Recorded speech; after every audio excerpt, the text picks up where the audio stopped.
Wave 3 News troubleshooters John Bowl and Natalia Martinez take you behind the investigation.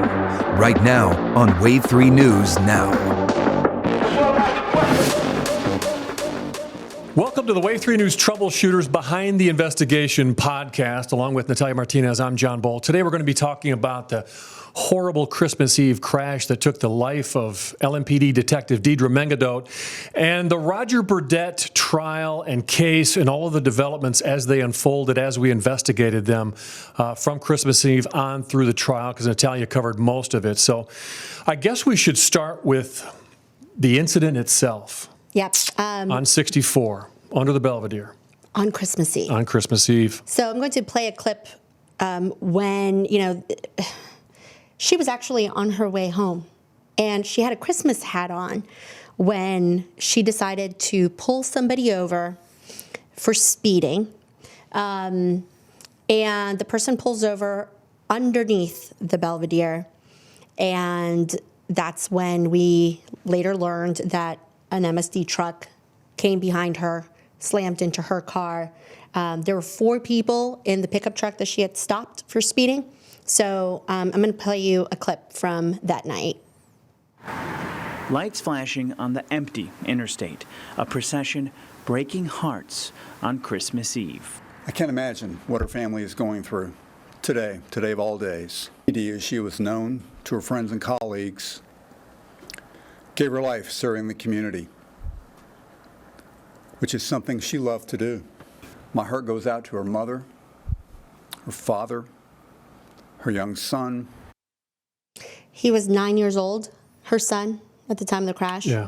And I think that added, an extra layer of tragedy, because here's this little boy waiting for his mom on Christmas Eve, and she never makes it.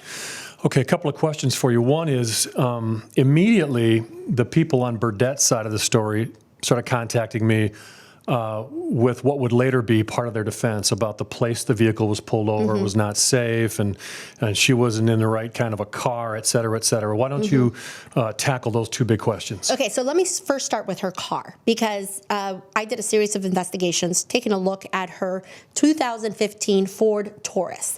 This is the same kind of vehicle that you and I would drive if we went to a Ford dealership and bought this car. The problem with that is that it wasn't a police packaged vehicle. And what that means is Ford makes an Interceptor. Dodge also makes the same type of vehicle where they have added safety measures because police have to chase people and pull people over and all of these other things. Her car had none of that. So that police packaged vehicle, one of the main things that jumped out at us when I first started looking at this story was that it has a reinforced trunk to where, and the advertisements say that it could withstand a 75 mile per hour impact. Now, that is crucial. Of course, we don't know if she would have survived or not, but I can tell you that the reason why her car caught on fire so quickly was because the back seats just scrunched forward and the gas tank ruptured. So yeah, in her car, it didn't have it's not a marked police car. She had just small lights in the back of the car.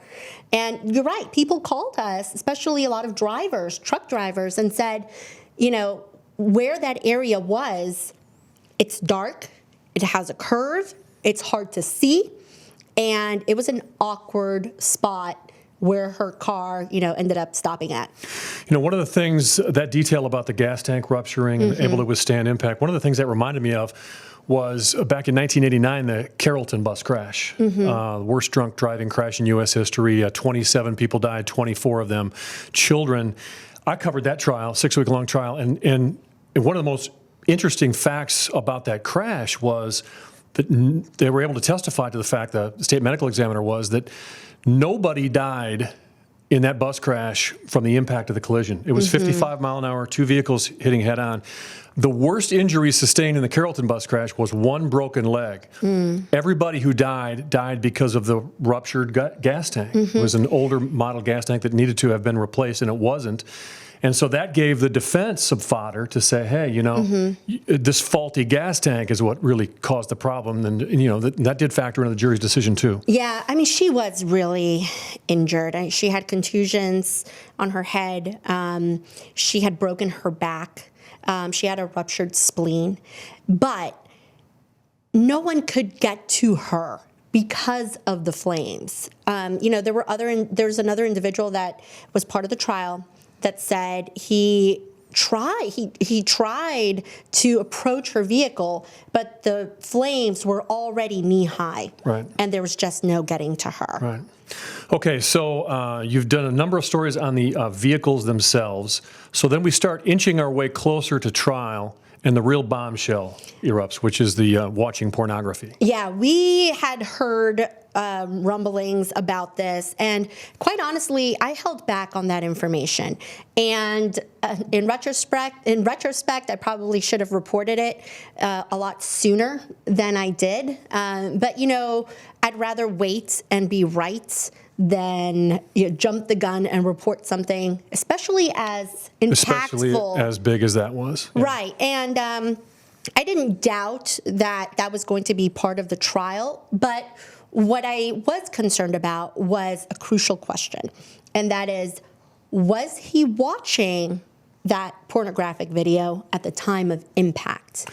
And that was borne out to be, when they got into testimony about that, they were able to testify that that phone was playing that porn from 2:12 in the afternoon to 2:20, an 8-minute span. The moment of impact of the crash was at 2:17, leaving most people to think, well, okay, then he was obviously watching it. And the way that they analyzed the forensics on his phone, it was honestly impressive. I mean, they could tell whether the screen was open. They could tell that the video was, in fact, playing.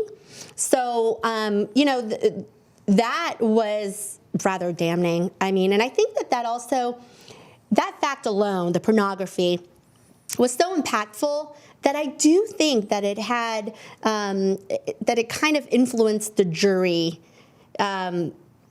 to kind of not analyze the DUI portion of this as much as I would have expected the prosecution to. I had many people, just laymen on the street who were following the trial, say to me, and the defense made this a big part of their argument, that, okay, but there's still no way of proving that he was watching the pornography.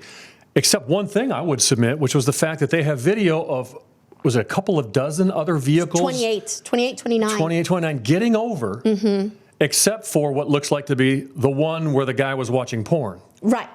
And that was pretty damning video. Yeah. The defense tried to say that at the height at which he was sitting at in an MSD truck, that combined with the position of the sun, the location of her car that was underneath the Belvedere, that he couldn't see. But, then again, there were multiple other vehicles. Or trucks also. Sitting up high so like it that. kind of, and I think actually the jury reacted in the opposite way. I think that may have hurt the defense some because here they presented a witness to kind of say, well, I drove through that same spot at the same time of day with the sun in the same type of conditions, and there's a curve. And it almost seemed like the defense was trying to blame the officer, Mengedoht, for having pulled somebody over at that spot, and that did not sit well. Are there any, you would know, are there any rules on where police can or cannot pull vehicles over? No, and I mean, there's only so much that they can control, right? Because the other person that was speeding is the one who finally pulled over right there. Now, I will tell you that a lot of officers have just asked, or in conversation have told me, why does she have to stop there? I mean, there's no shoulder, there's no extra lane, there's nowhere for you to go. But, that's where that person stopped. Right. Okay, let's talk about the issue of impairment then. Lots made of the impairment issue, and we really don't know how much weight the jury gave it, but the defense in their closing said there is no evidence that this man was impaired at the time of the crash, right? Yes, that was part of the defense's argument. And to be honest, I did not think that the prosecution proved their case in terms of a home run when it came to the DUI. And here's why. LMPD shows up to the scene to investigate the crash, which is normal because whenever there's an officer-involved incident, PIU, their Public Integrity Unit, handles the case, and they sent an officer with specialized impairment training because they did not think that he was drunk. There was no evidence of him having, drank while driving. But they did think that there was something off. So this officer shows up to the scene, not wearing a uniform because he was called in. Remember, it's Christmas Eve. He's not wearing a uniform. He doesn't have a body camera.